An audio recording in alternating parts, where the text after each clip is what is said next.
I have a debilitating fear of clusters. It's called trypophobia. Lotus pods, egg sacs, compound insect eyes. At the sight of clusters, I go inward to an extremely dark place. A horror obsessed friend of mine suggested, jokingly, that I look up some Lovecraft related imagery. Tentacles covered in millions of eyes. I didn't talk to him for a month after that. He felt terrible, but his remorse didn't get the image out of my head. It didn't stop the anxiety attacks I started having either. My current therapist said I should spend more time reflecting on what happened last year. I journaled for a while, but eventually it felt too lonely. I started going to a self-help group for phobias that aren't recognized by the mainstream medical community. But I felt too exposed, and to be honest, I got tired of listening to people talk about stuff like nomophobia, fear of not having your cell phone, heliophobia, fear of sunlight, and ablutophobia, fear of bathing. I didn't mean to minimalize anyone's fears, but when combined, those three phobias sounded like the basic affliction of being a cisgendered, white, large adult son millennial. Most of the people in the group were Kurts and Skylers and Tommies, promising high school athletes who got fat and depressed moving into their mom's basements. Not to engage in phobia superiority, but sitting in mom's basement, doom scrolling on your phone, refusing to come up for air or basic hygiene. Trypophobia seems a little bit more substantive, especially given what it eventually led to in my life. I've come to realize that fear is a sliver. It burrows underneath your skin. The more you think about it, the deeper it crawls. Fear, left untended, festers. And then, eventually, your body either absorbs it or finds a way to shove it out. I'm not sure why some people get lucky and others get stuck with their phobias forever. My body absorbed my fear of clusters. Trypophobia is part of my DNA now. Let's go back to how all of this started. In the mid-2010s, a bunch of photoshopped images of body parts superimposed with lotus pods started circulating the internet. The first one I saw was a cheek. It belonged to a beautiful model. But the photoshopped lotus pod made it look like there were holes in the side of her face, with little eyes staring out of the darkness. When I saw an image of a breast, the nipple superimposed with another lotus pod, I lost it. I'd never had an anxiety attack before, but I had one then. I shut myself in the closet until my boyfriend came over and finally got me to come out. It's fake, my boyfriend at the time, just trying to help. Here, look at this. He pulled up photos of lotus pods on his phone, but it didn't help. The realm of Google Images was filled with pictures of honeycombs, egg sacs, insect eyes, some of the other things I mentioned, but all of it revolted me equally. The sliver dug deeper. About 6 months later, I found out that my fear of clusters had a name. Trypophobia was a thing. Apparently, Kendall Jenner has it. I went further down the internet rabbit hole. I started calling in sick to work. I stopped working out, which was unlike me given that I rode for the varsity crew team in college. Got to a point where I was so debilitated by my fear of clusters that my boyfriend went to my parents. They drove to the city and staged an intervention. Everyone insisted that I see a therapist. That was 3 therapists ago. I've been fired multiple times, which I didn't even know was a thing until it happened. Apparently, therapists are humans after all. They can reach their wits' end too, especially when listening to people talk about weird stuff like trypophobia. Therapy didn't help. Even though I went regularly for 6 months, I still saw clusters everywhere I looked. The anxiety attacks continued, and they started happening more frequently. Everything changed one morning when, getting out of the shower, I saw an oozing batch of clusters growing on my right knee. "I'll admit it," said my boyfriend, visibly grossed out, but doing his best to be strong for me. "There's a rash, but hold on, I don't think it's as bad as you think." He pulled up an article on his phone. "I think it's just shingles. Anyone who's had chickenpox can get it." "Chickenpox? You mean that sickness we get when we're kids? The one where clusters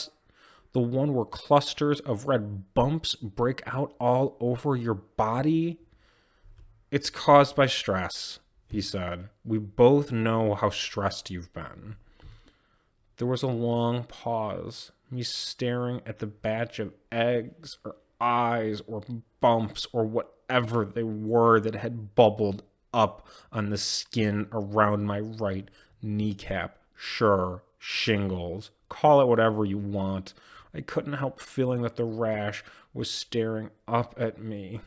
"You should go to the doctor," my boyfriend said. I could hear the strain in his voice. He wanted the craziness to end. I did too. Several weeks later, navigating our messed up healthcare system by first seeing a doctor, getting a referral to a dermatologist, then waiting around until they finally had an opening, I got in to see someone. I remember the conversation clearly. It seared into my mind. "Shingles," the dermatologist confirmed. His name was Dr. Harmon. The guy creeped me out. More of a pediatrician type than a specialist. He talked to me like I was 5. He had this flirty, dismissive way of interacting, couching what felt like fake concern. 200,000 cases a year, kiddo. It resolves itself in a few weeks, but that doesn't make it any less painful. I had shingles during the first year of med school." Dr. Harmon went to his computer and started typing.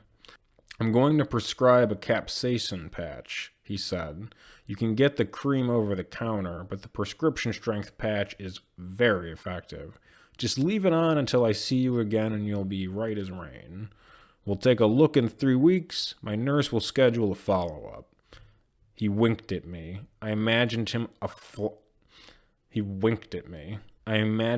as a fly, a big compound eye made of thousands of little ones, all winking at the same time. "It'll feel kinda gunky, but don't peek at it," Dr. Harmon said. "Pinky promise? Let the patch work its magic." I ignored the pinky promise, wanting to be as far away from Dr. Harmon as I could get. I was about to leave when he stopped me. "You said you also have anxiety attacks. Have you considered anti-anxiety medication?" "While you wait this out, I think you could benefit from a benzodiazepine. They help when you have anxiety attacks." Benzos, as they're called on the street, are extremely addictive.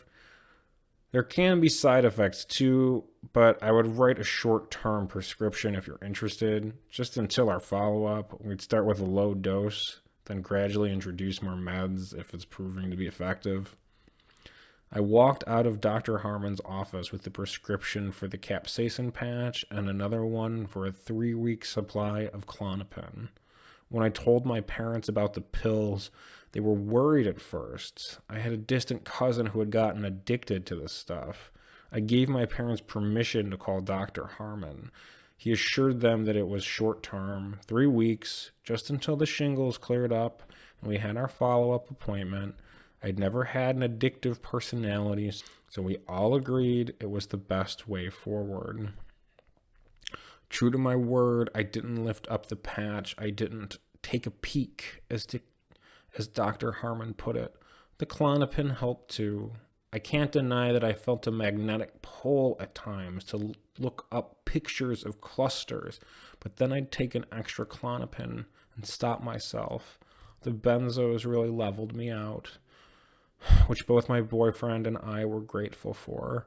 When the check-in appointment arrived 2 weeks later, I wanted my boyfriend to come with me, but he had work.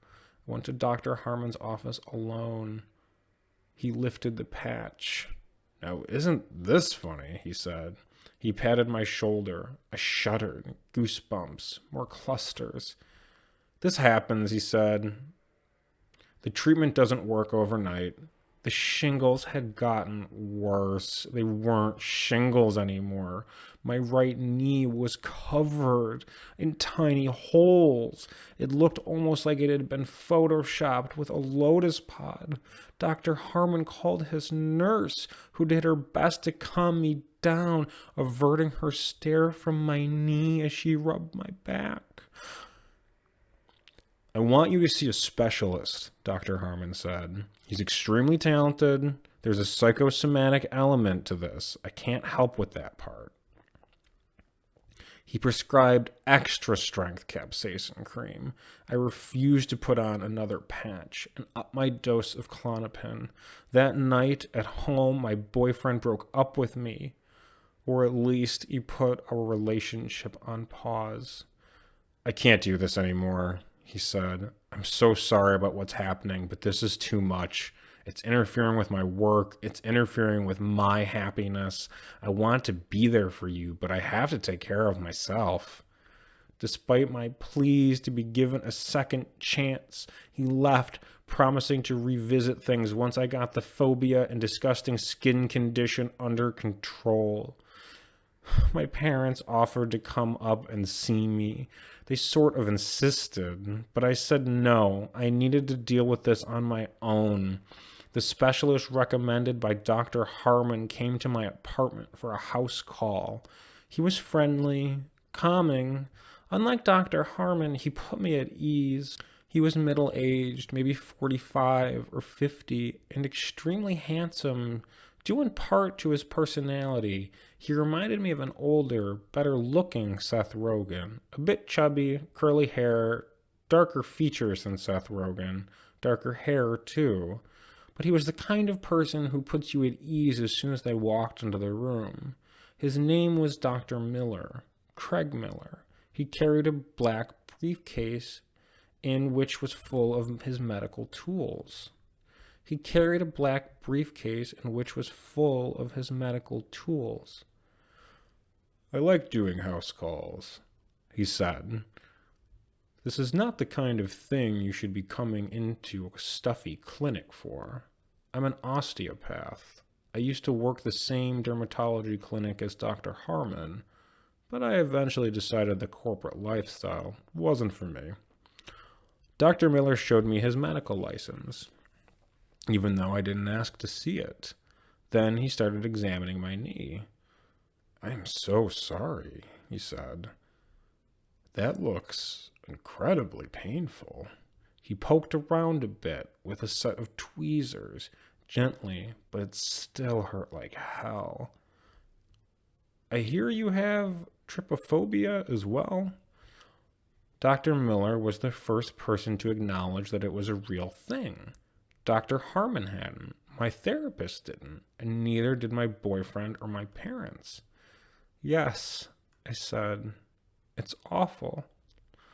Dr. Miller nodded. "There is a psychosomatic element to this," he said. "But I want you to ignore the word psycho in that term. You're not crazy. You're just stressed, which I think is completely understandable given the circumstances." He sat back in his chair thinking for a second. Then he reached into his briefcase and pulled out a plastic package. The package was sealed, sterilized, unused. Inside was a set of tweezers, like the one he used to dig around the rash on my knee. What looked like a dental pick, and a small metal thing. It looked like a stamp with a smooth surface. For the next half hour, Dr. Miller talked me through everything. It doesn't make sense for you to come into my office 3 times a day, which is what it will take, he said. Think of it like digging out a sliver to get rid of the toxins that are causing this. You have to be vigilant. Essentially, it's a bunch of slivers. Each one is causing a mini infection. Pick, he said, digging as gently as he could. Loosen, tweeze, smooth. Pretty simple once you memorize it. He showed me again. I winced but stayed strong, knowing it would help. Needle, tweezers, stamp. Needle, tweezers, stamp. He put down the tools and picked up a tube of capsaicin cream, squirting some onto his pudgy index finger. Apply the capsaicin cream liberally. It stung like hell. Rinse and repeat 5 times, he continued, and complete the process 3 times a day. I want you to do it morning, noon, and night. Keep taking the Klonopin as well. As an osteopath, I'm not a huge fan of the stuff, but I think it's vital in your case. I'm going to up your dose a bit until you get in to see Dr. Harmon for your follow-up next week. Let's double it. My knee throbbed viciously, but for the first time in months, I had hope. After we finished the initial treatment, it felt better, as though we had already excised some of the toxins. Dr. Miller left. I decided to do one more regimen for good measure before bed. I did the treatment as prescribed for a few days. It felt so good to be doing something proactive. The little holes started to disappear. My fear of clusters started disappearing too. The disgusting shingle-like infestation began spreading a bit from my knee, crawling into the area below my quadricep and toward the fibular collateral ligament. That's just a fancy word I found. It's the thick tendon on the back side of your knee. I eventually amped up Dr. Miller's regimen to keep it at bay, twice in the morning, twice in the afternoon, once around dinner time, and once right before bed. I kept taking the Klonopin as he prescribed, doubling the dose. I spent a lot of time in bed because it hurt to walk. I didn't realize how essential your knee is to the act of walking. When I called Dr. Miller to give him an update, he recommended that I order a cane. I got one on Amazon. It helped ease the pressure. The day of my follow-up dermatology appointment came a week later. I coated my knee in capsaicin cream, covered it in plastic wrap, and bound everything together with an ace bandage. My ex-boyfriend said he'd take the morning off work and come with me to the dermatologist. He was so happy my fear was going away. Plus, there was no way I was driving. The regimen had helped, but you need a lot more knee strength to press the gas and the brake than you might think. My boyfriend gagged initially at the smell of the cream, but we kept the windows down as we drove to Dr. Harmon's office, and we had a pretty good talk about life. Once we checked in at the clinic, I walked into the examination room, and my boyfriend helped me up and onto the table. An ace bandage, asked Dr. Harmon. The patch was falling off? I told him I'd stopped wearing the patch like he recommended. Call me crazy, said Dr. Harmon. I remember asking you to promise not to take off the patch. I said we must have remembered it differently, but I assured Dr. Harmon that the combination of extra-strength capsaicin cream and the excision regimen had made things better, even though the area that the shingles had gotten a little bit messy as a result. Excision regimen? Asked Dr. Harmon, looking thoroughly confused. Well, anyway, let's take a look. When Dr. Harmon unwrapped my knee, his nurse screamed. My ex-boyfriend gagged, then started vomiting in the corner of the examination room. Good God, said Dr. Harmon, his face white as a sheet. What have you done? I looked down at my knee and got hit with the worst stench I've ever smelled. The bone of my kneecap, swollen tendons, and everything else in the 6-inch diameter where the shingles had been was a mangled mess of flesh. A dark blanket of gangrene had begun spreading across everything. The exposed veins pulsed, throbbing, almost black. They snaked up and down my leg, constricting the small amount of healthy flesh that was left. "What the hell have you done?" demanded Dr. Harmon. I told Dr. Harmon about Dr. Miller's regimen, about how I'd called him right after our check-in at 2 weeks, just like I'd been instructed to do. "I've never heard of anyone named Dr. Miller," said Dr. Harmon, stumbling into the cabinets behind him. "And I haven't seen you since our first appointment 3 weeks ago." The next few hours were chaotic. My ex-boyfriend stumbled out of the examination room, mute, his eyes glazed over. The doctors and nurses shot my knee full of various liquids, holding me down as I screamed in pain, then rushed me to the emergency room. The ER doctor insisted that we amputate. I screamed in protest. My parents continued treating my leg. They brought in a plastic surgeon. He suggested we amputate as well. I got a third opinion. Another specialist said that amputation was the only option, that it was a matter of life and death.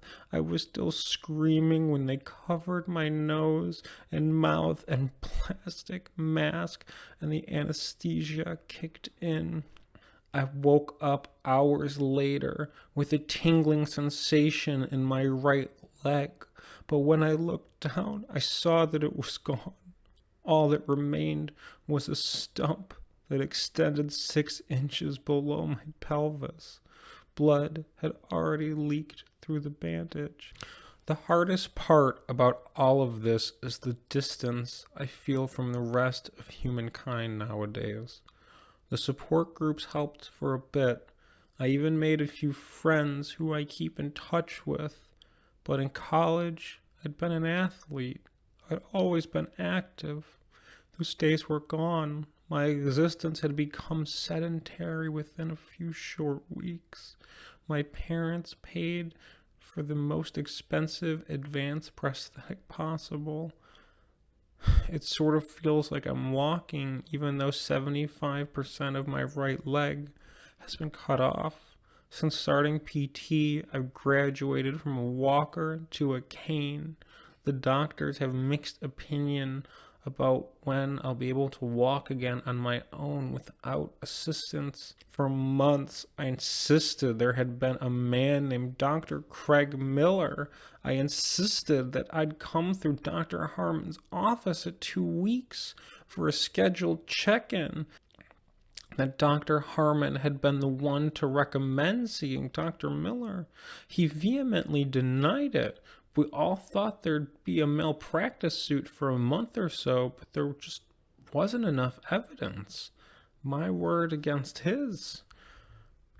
I told the authorities that Dr. Miller was a middle-aged, darker-featured version of Seth Rogen.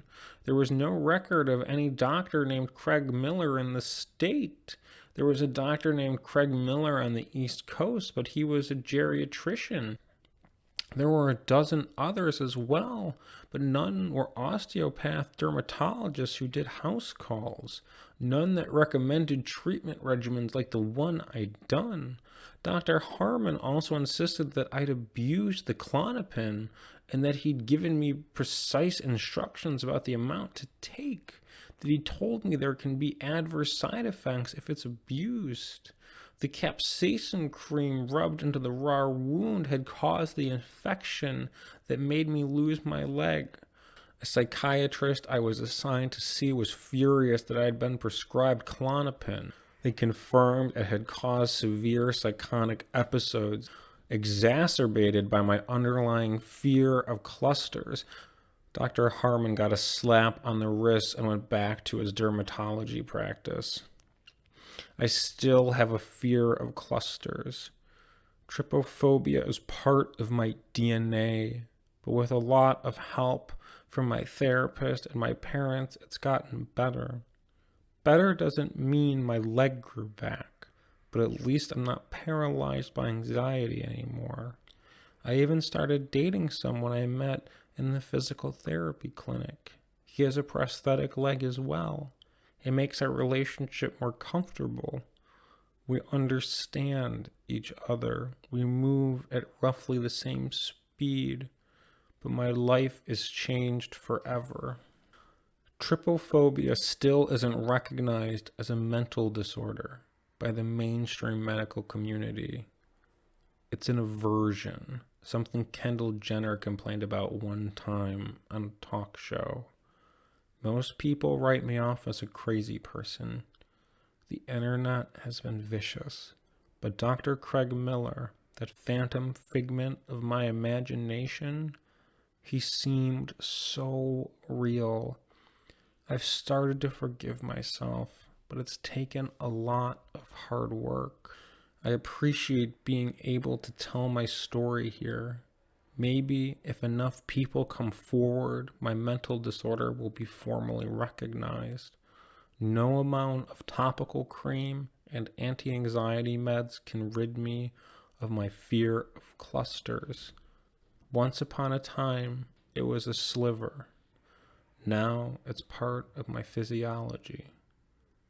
Debilitate is defined as follows: to make someone weak and infirm, debilitated by fear of clusters, or debilitated due to self-induced amputation. Take your pick.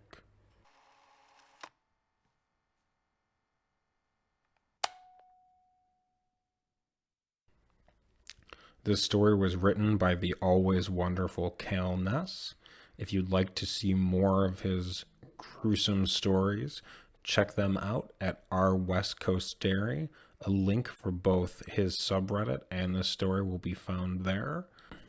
If you would like to reach me directly, please feel free to do so via my Twitter, which is at Remy Militello. And if you would like me to narrate one of your stories, please feel free to post it on my new subreddit at rRemyReads. Links for everything will be in the description. Thank you for joining me. I hope you join me next week for another terrifying tale. Stay safe out there and keep writing.